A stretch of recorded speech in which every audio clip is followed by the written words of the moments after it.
여러분, 이제 추석이 3일 정도 남았습니다. 추석에 막걸리를 절대 먹으면 안 된다는 사실 알고 계셨나요? 특히 제사에는 청주와 같은 맑은 술을 사용하는 것이 원칙이라고 합니다. 혹시 막걸리가 왜 막걸리라고 불리는지 아십니까? 이는 막 걸러서 처음 걸러서 먹는다라고 하여 막걸리라고 하는 건데요. 맞습니다. 이것은 정성과 성의와 전혀 무관한 것이죠. 또한 후손의 인생에 찌꺼기가 남는 찝찝한 일이 벌어질 수 있기 때문입니다. 항상 열심히 정성을 다해 제사를 지냈는데도 조상복을 얻지 못하고 계신 것 같다고 느끼시는 분들은 오늘의 영상을 끝까지 시청해 주시길 바랍니다. 여러분은 추석에 어떤 음식들을 드시나요? 올 추석에는 이 음식을 꼭 드셔보도록 하세요. 반드시 추석 명절에 먹으면 조상님의 덕을 받아 큰 복과 재물을 가져다 주는 최고의 음식이 있는데요. 반면에 누구나 다 제사상에 올리는 이것. 지금까지 실수로 이 음식을 올리고 있었다면 올해 추석 차례상에는 절대 올리지 마십시오. 물론 누구는 그런 형식과 격식을 다 따져가며 어떻게 사냐고 말씀도 하시겠지만 실제로 나에 대한 존중, 그리고 가족들에 대한 존중과 대우 이런 것은 가족들의 행복과 번영을 만드는 최고의 수단이 될 수 있습니다. 이미 수많은 논문들에서 증명이 되었던 것입니다. 사랑이 넘치는 가정, 존중과 대우가 넘치는 가정은 동서양을 막론하고 어디에서든 행복함과 부유함을 얻는다는 것은 원칙 중의 원칙입니다. 오늘 영상에는 추석에 먹으면 좋은 음식과 제사상에 올리면 안 되는 음식, 그리고 추석이 되기 전 3일 동안 하지 말아야 되는 행동에 대해 말씀드리겠습니다. 올 추석 명절에는 이것을 꼭 지키셔서 여러분의 가정의 번영의 기운과 행복의 기운을 다 얻으시기를 바랍니다. 추석에 꼭 먹어야 하는 음식 첫 번째는 식혜입니다. 여러분, 사실 이 식혜는 추석에 과식을 할 것을 우려하여 소화를 돕는 역할로 준비하였던 것입니다. 우리 조상님들에게 이것이 소화제였습니다. 하지만 이 음식은 경도잡지라는 책에 보면 부정한 것을 막는다는 의미도 가지고 있다고 나와 있습니다. 불행과 고난, 불필요한 구설이 없기를 기원하며 먹었던 음식이 바로 식혜였던 것입니다. 여러분, 아마 요즘은 식혜를 페트병에 담아서 팔기도 합니다. 그리고 여러분들도 추석에 기름진 음식으로 인해 청량 음료를 많이 찾기도 하실 것입니다. 올해는 식혜를 사서 드시면서 청량 음료를 대신하시면 어떨까 싶습니다. 추석에 꼭 먹어야 하는 음식 두 번째는 잡채입니다. 잡채는 다양한 음식을 섞어서 먹는다는 의미를 가진 음식으로 인복을 기원하는 음식입니다. 여러분들이 일반적으로 드시는 비빔밥이나 그 외에 섞어서 드시는 모든 음식들은 다 인복과 관계가 있는 음식들입니다. 하지만 그 모든 것들 중에서 으뜸 가는 것은 바로 잡채입니다. 하여 생일상에서도 절대 빠져서는 안 되는 것이 바로 잡채이지요. 그 외에 대접과 존중을 한다는 의미를 가진 날에 절대로 빠지지 않는 것이 잡채이기도 합니다. 추석 명절에는 잡채를 드시고 모든 인복을 다 얻으시길 바랍니다. 사람이 복이고 또 사람이 우인 것입니다. 추석에 꼭 먹어야 하는 음식 세 번째는 한과입니다. 한과는 존중과 대우를 나타내는 곳에서는 절대 빠지지 않는 것이고 우리의 전통이며 특히 이것은 어른들에 대한 감사와 존중을 의미하는 곳에서는 절대 빠져서는 안 되는 음식이었습니다. 그래서 이것은 환갑, 회갑 등의 잔치상, 또 그 외의 차례상 어디에서든 반드시 자리를 하고 있습니다. 하지만 현대에 들어와서는 한과를 잘 드시지 않으실 것입니다. 정 드시기 싫으시면 차례상에 올라갔던 것을 드셔도 됩니다.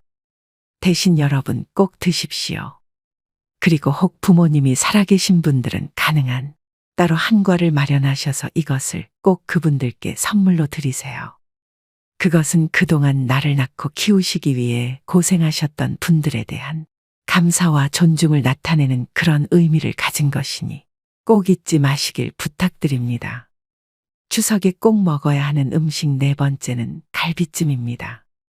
여러분, 우리 민족은 어디에서나 항상 가장 귀한 자리에서 반드시 준비를 하였던 것이 소고기로 만든 음식입니다.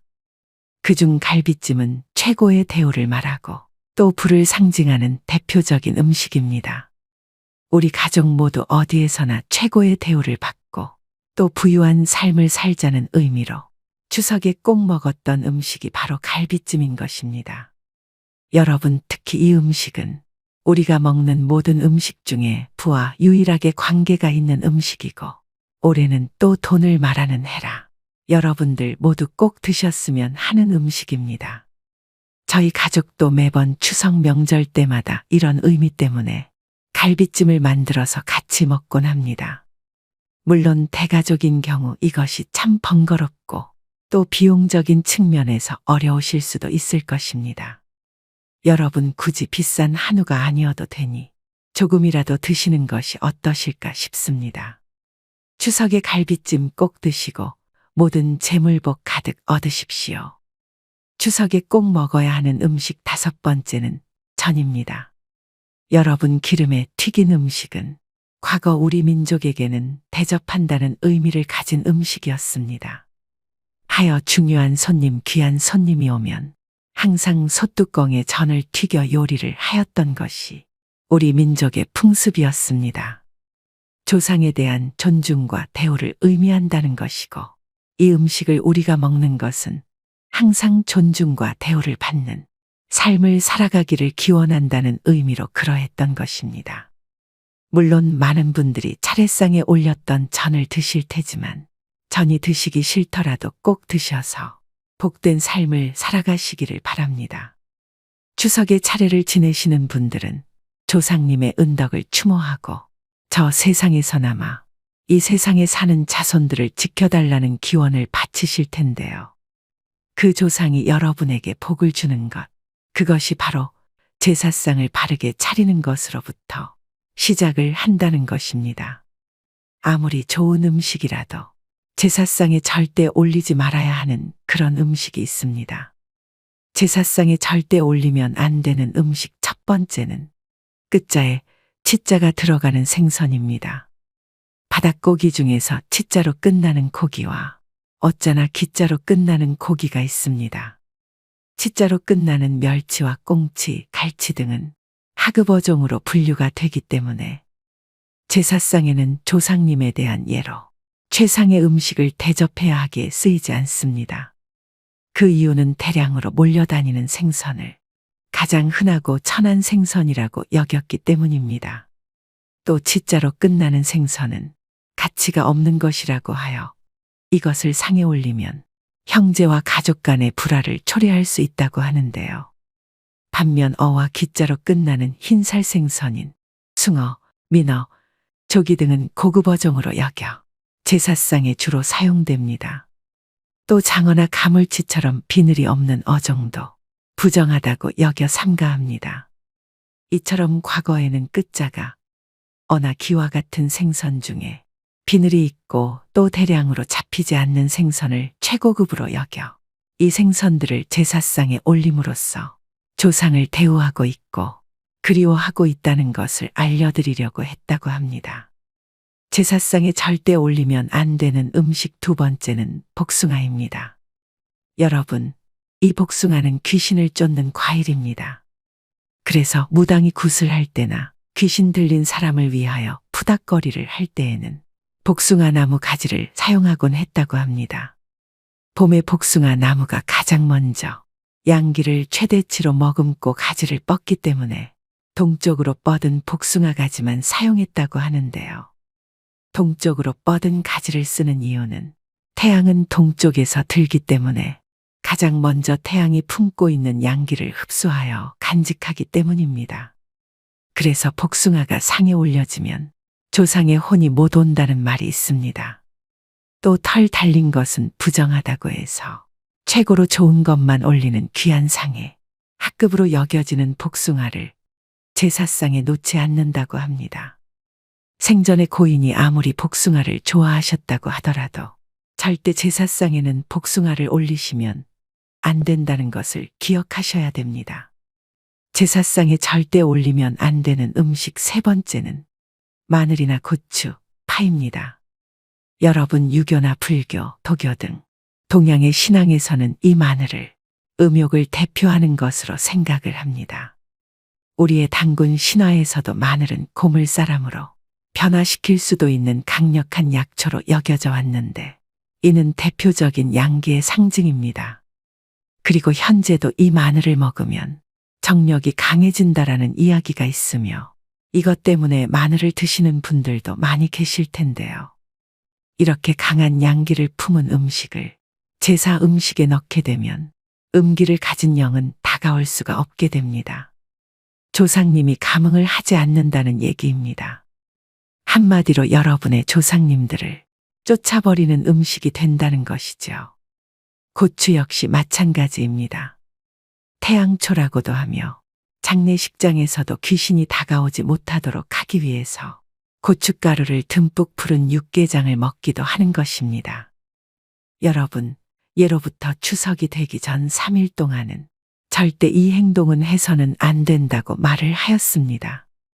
이러한 행동은 사람의 모든 복을 앗아가는 것으로 모든 복이 결실을 맺어 드러나는 시기에 이것을 막는 가장 좋지 않은 행동이라고 말을 하였다는 것이지요. 추석은 조상님께 복을 구하고 또 조상님은 이에 대한 화답을 한다는 의미를 가지고 있는 날입니다.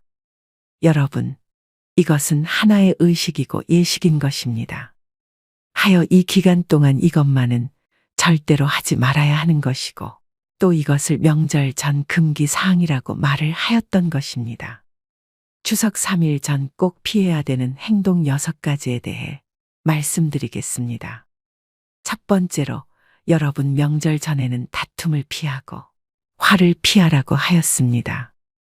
우리 동양학에서는 추석이든 설날이든 명절 전에 가족 간에 불화하는 것을 가장 좋지 않은 것이라고 말하고 있으며 또한 타인에게 한을 만들거나 원성을 듣는 것을 금기처럼 여기고 있습니다. 맞습니다. 항상 명절이 되기 전 3일 전부터는 화가 나도 화를 내지 말아야 하며 또 다툼 거리가 있어도 다투지 말아야 합니다. 특히 요즘은 명절 전에 가족 간에 불화가 생기는 경우가 참 많습니다.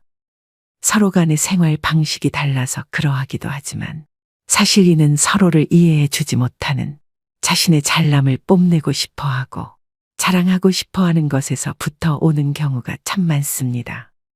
여러분 올 추석 가족들이 모이시더라도 정말 웬만하면 자식 자랑 또 돈 자랑으로 원성을 듣지 마십시오. 사실 말만 하지 않을 뿐 다들 부러워합니다. 여러분 호사다마라는 것은 지나친 자랑으로 원성을 얻어 이것이 화로 돌아온다는 것을 경계하기 위해서 만들어진 말이라는 점 꼭 잊지 마십시오. 자칫 여러분이 더 크게 얻을 수 있는 운과 복이 이것으로 인해 모두 사라질 수도 있다는 점 꼭 잊지 마세요. 두 번째로 여러분 추석 전에 금전 거래는 무조건 피해야 됩니다. 추석이 되기 전 열흘 동안은 항상 근심과 경계의 시기입니다. 특히 재물과 관계된 것이라면 유독 더 조심을 해야 할 것입니다. 이는 향후에 생기게 될 여러분의 재물복에 큰 영향을 줍니다. 하여 우리 조상님들은 추석이 끼인 달에는 빗자루 하나라도 남을 주는 것이 아니라고 하였던 것입니다. 특히 이 시기는 지출이 많을 것입니다. 항상 이 시기에 돈 문제 주의하시는 여러분 되세요. 세 번째로 여러분 명절 전에는 항상 평소보다 조금 일찍 일어나십시오. 여러분 모든 운과 복은 검소함과 부지런함으로부터 온다고 하였습니다. 하여 명절이 되기 전에는 늘 평소보다 조금 더 부지런해야 하며 또한 평소보다 더 검소하게 생활해야 합니다. 이것이 바로 절제와 성실인 것이지요. 추석은 모든 복이 결실을 맺는 시기이고 이제부터 그 복이 여러분에게 다 드러나는 시기입니다. 하여 이 3일간은 과도한 지출을 삼가시고 더 부지런하라라는 겁니다. 앞서서도 말씀을 드렸듯이 추석은 조상님이 천복을 내리는 시기인 것입니다. 여러분 복을 구하고 운을 구할 때는 항상 과정의 정성이 정말 중요한 거예요. 이것이 평소보다 조금 더 일찍 일어나서 복을 구하는 행동인 것입니다. 네 번째로 올 추석 전에는 꼭 지인이나 친구분에게 전화를 한 통 하십시오. 사람은 정말 의외인 것에 감동을 받습니다. 남들이 다 하는 것으로는 절대 그 어떠한 감흥도 줄 수가 없습니다. 아마 대부분의 분들이 추석 잘 보내라고 또 행복한 추석 보내라고 친구나 지인분들에게 문자들 다 하실 것입니다. 올해는 이렇게 하지 마시고 전화를 한 통 하십시오. 직접 전화를 하셔서 추석 지나고 얼굴 한번 보자고 또 추석 잘 보내라고 말씀을 하세요. 이렇게 되면 정말 상대는 의외의 감동을 받게 됩니다. 맞습니다. 의외의 작은 정성 하나 성의 하나가 타인들에게 여러분을 각인시키는 것이며 또한 이것이 바로 나중에 인복이 됩니다. 다섯 번째로 여러분 추석 전에 집안 대청소는 꼭 하십시오. 추석은 내가 1년 동안 열심히 일했으며 그로 인해 성과가 생겼으니 이것에 대해 부모님이나 조상님에게 감사를 표한다. 또 고마움을 표한다는 의미와 그리고 내가 정성껏 차린 음식과 마음으로 복과 운을 구한다라는 의미를 가진 날입니다. 풍수에서는 명절 전 집안 대청소를 하는 것을 무조건적인 것이라고 말을 합니다. 물론 이는 명절에 내 집에 손님이 올 것이니 깨끗하게 대접한다는 의미도 있지만 또한 복과 운이 깨끗한 곳으로 들어오니 1년 중 기운이 가장 좋은 날 깨끗한 모습으로 운과 복을 얻겠다는 의미도 있습니다. 여러분 올해는 꼭 추석 전에 대청소를 한번 하시고 추석을 맞아보세요. 분명 여러분은 정말 좋은 운과 복을 얻게 되실 것입니다. 여섯 번째로 여러분 추석 전 3일간은 음주가무 향락은 무조건 피하셔야 합니다. 명절 전 절대적인 금기 사항이 바로 향락입니다. 이는 여러분에게 오는 모든 복을 차버리는 행동이 됩니다. 특히 추석 전에는 벼슬아치들의 주연도 금지했다는 것. 이것은 왕조실록뿐 아니라 세종실록에도 기록이 되어 있는 정말 중요한 것입니다. 물론 이것은 추석은 축제이니 축제 전에 또 다른 축제를 하면 안 된다는 이유도 있었겠지만 그래도 죄를 지내고 복을 구하고 운을 구하는 날이니만큼 다른 시기보다 자중하고 근신해야 할 이유가 충분했기에 그러했던 거예요. 여러분 절대 이제부터 추석이 되기 전까지 과한 음주 또 과한 향락은 무조건 피하시도록 하세요. 복은 마음에서부터 온다고 하였습니다. 절대 늘어진 마음으로 조상을 뵙는 일 없도록 하십시오. 오늘의 영상 어떠셨나요? 올해는 유독 여름이 긴 느낌입니다. 아직 날씨는 무덥지만 결실의 계절인 우리 민족 최대의 명절 추석을 맞이했습니다. 힘들고 어려웠던 일은 잠시 내려두시고 둥근 보름달처럼 가족 간의 애정으로 꽉 찬 그리고 이웃과 따뜻한 정을 나누시는 훈훈하고 행복한 추석 연휴가 되시길 기원합니다. 오늘도 노후의 지혜와 함께 해주셔서 감사드립니다. 황금빛으로 무르익어가는 여러분의 지혜로운 인생을 언제나 응원합니다. 나이 들면서 믿을 것은 자식도 아니고 집밖에 없다라고 말하는 사람들이 많습니다. 평생을 일해도 내 이름 석자가 적혀 있는 종이 등기필증을 가져보지 못하는 사람들이 많이 있지만 대중교통 환승하는 것보다 쉽게 평수를 넓히고 재산을 불려가는 사람들도 많이 있습니다. 우리 한국인들에게 집은 아주 특별한 존재입니다. 내 집을 샀다는 것은 성공과 안정을 의미하는 것이고 재산을 성큼성큼 불려나갈 수 있는 기회를 갖게 되었다는 것입니다. 또 나이 들어서는 노후 대비의 상징이기도 합니다. 하지만 고도 성장기를 빠져나와 저출산에 허덕이는 대한민국에서는 부동산 불패 신화가 계속 이어지지 않을 수도 있다는 전망이 속속 나오고 있습니다. 여러분은 현재 어디서 살고 계신가요? 우리는 나이가 들면 다른 곳에 살아야 합니다. 다른 곳이라고 하면 많은 분들은 귀촌을 해야 되나 아니면 병원 근처에서 살아야 되나 이런 고민을 많이 하실 텐데요.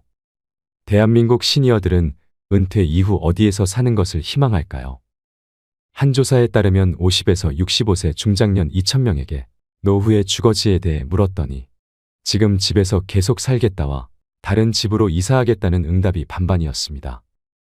많은 분들이 은퇴 이후 넓고 탁 트인 정원에서 반려동물과 뛰노는 한적한 시골 생활 또는 도심 속 문화시설이 가득한 곳에서의 여유로운 도시 생활을 꿈꾸기도 하는데요. 이미 그런 집에서 살고 계신 분도 또는 주거지 이동을 고민 중인 분도 계실 텐데요. 보통 사람이 중년에서 노년으로 넘어가는 시점에는 이사를 한 번 간다고 합니다. 그렇다면 노년기에 편안하게 살 집은 어떤 기준으로 골라야 할까요? 그래서 오늘은 건강하고 편안한 노후 주거지 선택을 위해 반드시 고려해야 할 7가지에 대해 말씀드리겠습니다. 오늘의 영상을 보시고 과연 나의 노후 생활을 풍요롭게 하는 생의 마지막 집으로 무엇이 좋을지 함께 고민해 보시는 시간이 되셨으면 좋겠습니다. 바로 시작하겠습니다. 노후에 살기 좋은 집 첫 번째는 최소 10평 미만의 집은 피해라입니다. 실제로 60대 이후에는 자녀들을 모두 출가시키고 부부 또는 혼자 사는 시니어들이 많습니다. 이때 무조건 작은 집으로 가야겠다는 생각에 10평 미만의 집을 선택하는 경우도 있는데요. 보통 정부에서 지원하는 실버 임대주택의 경우에도 전용 8평에서 10평 정도가 많고 오피스텔의 경우에도 10평이 채 안 되는 곳이 많습니다. 하지만 나이가 들면 너무 좁은 집에는 살 수 없습니다. 여기서 좁은 집이라고 하는 것은 10평 미만을 이야기하는 것인데요. 10평이라는 것이 사람이 자기가 원하는 물건을 놓고 정신적 안정감을 추구하기에 최소 조건이며 흔히 말하는 복지적 공간이라고도 합니다. 그래서 노후에 가장 좋은 주거 형태는 18평에서 20평대의 소형 평수이면서 쇼핑, 의료, 취미, 오락까지 모두 가까운 거리에서 해결할 수 있는 주거 형태가 가장 좋습니다. 자식이나 손자, 손녀들이 와서 자고 가기라도 하면 큰 집이 좋은 거 아니냐고 말씀하시는 분도 있습니다. 하지만 요즘은 명절이나 집안 행사 때 자식들이 찾아오더라도 대부분은 친정이나 시댁에서 자고 가는 일이 별로 없지요. 보통의 자식들은 와서 식사만 같이 하고 개인 스케줄을 보기 바쁩니다. 시대가 이렇게 많이 변했다는 것을 아시고 잘 결정해야 후회하지 않습니다. 자식들이 그래도 이날만큼은 하루쯤 자고 가겠거니 기대하지 마시고 정말 나의 노후에 부담되지 않는 집으로 잘 선택하시는 게 중요하겠죠. 두 번째는 복지관 근처로 가라입니다. 나중에는 어디에서 가장 많은 시간을 보내게 될까요? 바로 복지관입니다. 그 이유는 복지관 안에는 교육과 돌봄이 있습니다. 그뿐만 아니라 먹는 것까지 해결이 됩니다. 좋은 영양사도 있고 밥도 비싸지 않고 거기다가 각종 양질의 교육들이 너무 많습니다. 자원봉사할 것들도 있어 보람도 느낄 수 있습니다. 평소 외부 활동에 제약이 있던 노인들을 위한 몸을 움직이는 라인댄스, 사교댄스와 오카리나 하모니카 등 악기 배우기, 외국어 공부, 미술, 치매 예방 강의 등 양질의 교육으로 노년의 삶의 질 상승에 긍정적인 영향을 미치고 있는데요. 특히 복지관에서는 노인 일자리도 함께 지원하고 있습니다. 시설도 굉장히 좋으면서 국가가 끊임없이 지원을 하고 관리까지 하며 전문가가 수시로 와서 교육도 해줍니다. 나이 들어 이런 집결된 서비스를 받을 수 있는 곳은 복지관 말고 찾기 힘듭니다. 물론 돈이 많은 분들은 어디서 배우든 어디서 먹든 부족함이 없겠지만 우리는 그런 돈이 없습니다. 무엇을 배워보고 싶어도 돈 걱정부터 앞서게 되는데 이럴 때 복지관이 대안이 될 수 있습니다. 이처럼 노후에 많은 이점이 있는 복지관 근처에 거주하시면 적극적인 사회 참여뿐만 아니라 노후의 고독감과 외로움에서 벗어날 수 있는데요. 대도시에서 멀어질수록 문화와 취미를 즐길 수 있는 시설이 빈약할 확률이 높습니다. 이주할 곳에 복지관이나 문화센터 등이 충분히 있는지 살펴본 뒤 결정하시면 한층 유익하고 풍요로운 노후 생활을 누리실 수 있습니다. 세 번째는 한적한 곳의 전원주택은 피해라입니다. 은퇴 후 한적한 자연 속에서 소소하게 텃밭도 일구면서 느긋하게 은퇴 생활을 하겠노라 꿈꾸는 분들이 많을 텐데요. 하지만 전원 생활의 로망은 현실과 다릅니다. 젊을 때부터 전원 생활을 시작한 사람이라면 모르겠지만 번화한 지역에 거주했던 사람은 달라진 환경에 적응하는 게 생각보다 어려울 수 있습니다. 병원과 마트 등 기반 시설도 없고 온갖 벌레에 힘든 주택 관리까지 보통 일이 아닙니다. 실제로 60대 이상이 가장 선호하는 거주 형태는 도심의 아파트로 64.2%의 응답률을 보였는데요. 새소리, 물소리가 듣고 싶어서 시골로 이사 갔던 노인들이 도시로 유턴했는데 알고 보니 그 이유가 차 소리를 듣고 싶어서였다는 우스갯소리도 있습니다. 전원 생활에 적응하지 못하고 다시 도시로 돌아오는 사람들도 많은 것이 현실입니다. 다들 아시겠지만 노후에는 병원과 각종 편의시설이 가까이 있어야 생활이 편리해지고 삶의 질이 높아집니다. 두 다리 멀쩡하고 운전도 가능할 땐 맑은 공기를 마시며 눈 뜨는 것이 기쁨이겠지요. 하지만 나이 들어 다른 사람의 돌봄이 필요해지거나 혹은 부부 중 어느 한쪽이 세상을 먼저 떠나게 되면 집이 짐이 될 수 있습니다. 전원 생활에 안착했어도 75세쯤 되면 몸에 아픈 곳이 늘어나고 거동이 불편해져서 병원이 있는 도시로 돌아가야 하는 때가 오게 됩니다. 그럼에도 불구하고 나는 건강에 자신 있고 조용하고 자연이 있는 곳을 원한다면 이때는 도심 외곽의 전원 휴양형 주거지보다는 도심에서 1시간 이내 거리의 근교형 입지를 선택하는 것을 추천드립니다. 네 번째는 병원이 30분 이내에 있는 집을 선택해라입니다.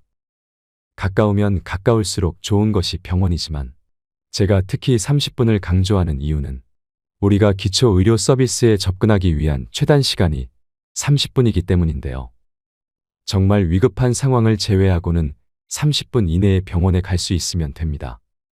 이처럼 수명이 길어짐에 따라 건강에 대한 관심 증가와 70대 이후 간병기를 대비해 특히 병원과의 접근성이 가장 중요합니다.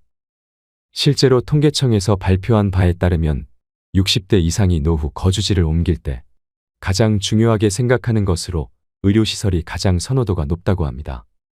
젊었을 땐 건강하던 사람도 나이가 들면 여기저기 아픈 데가 생기고 병원을 자주 찾기 마련인데요. 고령자들은 스스로 이동하기 힘들고 차량을 운전하기도 만만치 않지요. 병원에 가야 할 때마다 자녀에게 매번 부탁하기도 힘드니 큰 병원에 인접한 곳에 사는 것이 최고 좋습니다. 50대, 60대는 자연환경이나 문화시설 등 다른 요소에 우선순위를 둬도 괜찮습니다. 하지만 70대 이상이라면 건강관리에 더 신경 쓰셔야 하는데요. 주변에 의료시설이 가까이 있어야 몸이 아플 때 빠르게 치료받기가 쉬워집니다. 다섯 번째는 근처에 공원이나 산책로가 있는 집을 선택해라입니다. 65세 이상 시니어들의 야외활동 참여가 점차 증가하는 추세입니다. 즉 노년기에는 늘어난 시간적 여유를 이용하여 산책이나 가볍게 운동을 할 수 있는 공원 또는 산책로가 주변에 있는 주거 환경이 좋은데요. 노후의 건강을 위해서 평소 걷기 운동은 선택이 아니라 필수입니다. 집 근처에 가볍게 걷기 좋은 공원이나 산책로가 있다면 여가 시간을 보내기에 안성맞춤입니다. 이처럼 집 가까이에서 산책을 즐기게 됨으로써 몸에 해로운 좌식 생활을 자연스럽게 줄일 수 있게 됩니다. 산책을 꾸준히 하게 되면 혈당치가 낮아지기 때문에 당뇨병이 생길 가능성이 줄어듭니다. 또 관절과 뼈가 훨씬 건강해진다고 하는데요. 골절이나 혈관 수축 질환이 발생할 가능성이 줄어들어 신체는 더욱 민첩해지고 튼튼해집니다. 매일 30분씩이라도 산책을 하게 되면 신체에 활력을 주는 호르몬이 분비되어 노후의 스트레스가 줄어들면서 우울증 예방 효과에도 탁월합니다. 이처럼 건강 증진과 자연 친화적인 환경을 중요하게 생각하신다면 산책로가 근접한 주거지를 고려하셔야 됩니다. 여섯 번째는 자녀와 살아야 한다면 같이보다는 근처를 선택해라입니다. 우리는 자녀와 살고 싶지 않지만 어쩔 수 없이 함께 살아야 하는 상황이 올 수도 있습니다. 많은 분들이 사별을 경험할 때 이사를 생각하게 된다고 합니다. 사별을 경험하게 되면 내가 몇십 년을 살던 내 집이 갑자기 공허하고 무섭기 시작합니다. 또 한 가지는 집이 관리하기에 너무 크고 어렵습니다. 그래서 그때 집을 좁혀가거나 아니면 자녀들이 가까이 있는 쪽으로 옮겨가시는 분들이 많이 계십니다. 이때 우리가 반드시 생각해야 할 것이 있습니다. 부모와 자녀가 함께 살면 주거비와 식비의 부담이 줄어들고 외로움은 어느 정도 해소될 수 있으나 사위나 며느리와의 관계에서 오는 새로운 관계 스트레스가 생길 수 있다는 것입니다. 따라서 자녀와 함께 살아야 한다면 함께 살기보다는 근처에서 사는 것이 가장 이상적입니다. 손주가 어렸을 때는 손주를 돌보는데 손을 보태거나 성장을 지켜보며 삶의 활력을 얻는 것도 좋습니다. 이렇게 자녀와는 적절한 거리를 유지하는 방법이 노후 생활에서 스트레스를 최대한 줄이면서 현명하게 지내는 방법입니다. 7번째는 대중교통이 잘 갖춰져 있는지 봐라입니다. 어르신들은 나이가 들면 기동력이 떨어지는데요. 이동하는데 체력적, 정신적으로 부담이 덜 한 곳인지 교통 접근성을 고려해야 됩니다. 대중교통이 불편하면 생활 반경이 좁아지고 먼 거리 외출도 어렵게 되어 자칫하면 고립감마저 느낄 수 있습니다. 특히 병원에 갈 때 자녀와 매번 동행하기 힘들기 때문에 대중교통이 편한 곳에서 사셔야 됩니다. 은퇴 이후에도 나는 경제적 사회활동을 활발히 하고 싶다는 분들이시라면 더욱 교통 여건은 중요한 요소로 작용됩니다. 여기에 본인의 소비 성향도 체크하셔야 되는데요. 평소 전통시장을 잘 이용하신다면 마트 편의점이 아무리 가까워도 멀리 버스 타고 시장으로 다니시는 게 어르신들일 텐데요. 은퇴 이후엔 사소한 돈이라도 절약하려고 하시기 때문입니다. 마트나 병원 등 자주 가는 장소는 걸어갈 수 있는지, 걸어가기 멀다면 대중교통을 이용하는데 불편함이 없는지 살펴봐야 합니다. 또 자녀들이 오기에도 힘들지 않은 곳이면 더 좋겠는데요. 가뜩이나 먹고 살기 바빠 자주 볼 수가 없는데 오는 길이 험하거나 멀다면 더 발길이 쉽게 떨어지지 않겠지요. 결국 지하철 등 교통망이 잘 갖춰진 곳에 주거지가 있어야 합니다. 8번째는 유지비용을 따져봐라입니다. 노후 거주지 선택에는 비용 역시 빼놓을 수 없는 요소인데요. 노후에 소득은 줄어드는데 의료비, 생활비 등 돈 쓸 곳은 많아집니다. 노후에 살 지역을 정할 때뿐 아니라 아파트, 단독주택 등 주거 유형을 정할 때에도 비용을 고려해야 합니다. 물가가 너무 비싼 지역이나 관리비가 많이 들어가는 주상복합 등은 피하는 게 좋습니다. 또 청소나 보수 등 유지하는 데 손이 많이 가는 주거 유형은 되도록 배제하는 것이 유리합니다. 또 노후에 자택을 매각한다면 얼마나 받을 수 있는지 금액을 미리 파악해둬야 합니다. 더 나이가 들어서 돌봄 시설에 입소하게 되면 그 비용을 집을 판 돈으로 충당할 가능성이 높기 때문인데요.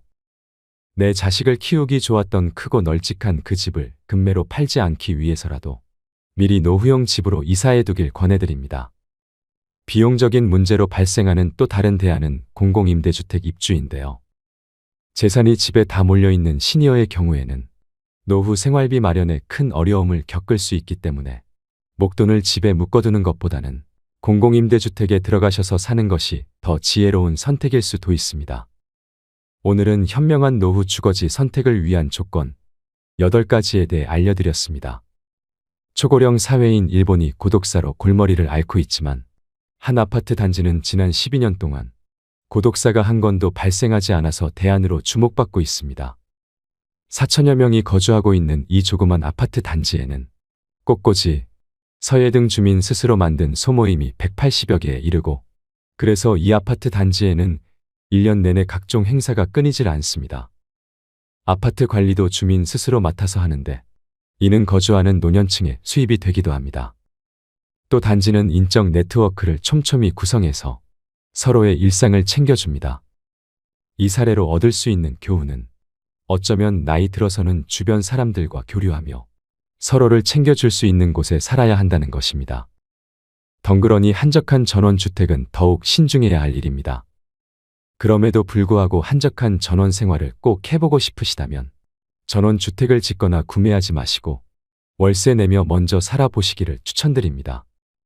다른 노후 전문가들도 그렇게 얘기합니다. 땅이나 집에 큰 돈 묶이지 않은 채로 해보고 싶은 전원 생활을 해보다가 다시 도시 생활이 그립고 필요할 때 인프라가 갖춰진 도시로 돌아오시면 된다고 말이죠. 종합해보자면 가장 이상적인 노후의 주거지는 대중교통 이용이 가능하고 공기 등 주변 환경이 쾌적하며 24시간 의료진의 도움을 받을 수 있는 시스템을 갖춘 곳인데요. 하지만 말씀드린 부분은 참고사항일 뿐 은퇴 후 주거지를 결정하실 땐 꼭 본인의 우선순위가 무엇인지 충분히 고려해 보시고 현명하게 선택하셔야 됩니다. 무엇보다 은퇴 이후의 주거지를 결정할 때는 이주의 목적을 명확히 하고 타인의 기준보다는 나를 기준으로 선택해 보셨으면 좋겠습니다. 오늘 자신의 우선순위는 무엇인지 생각해 보는 시간과 함께 앞으로의 멋진 노년을 꾸려나가시길 바랍니다. 오늘도 노후의 지혜와 함께 해주셔서 감사드립니다. 황금빛으로 무르익어가는 여러분의 지혜로운 인생을 언제나 응원합니다.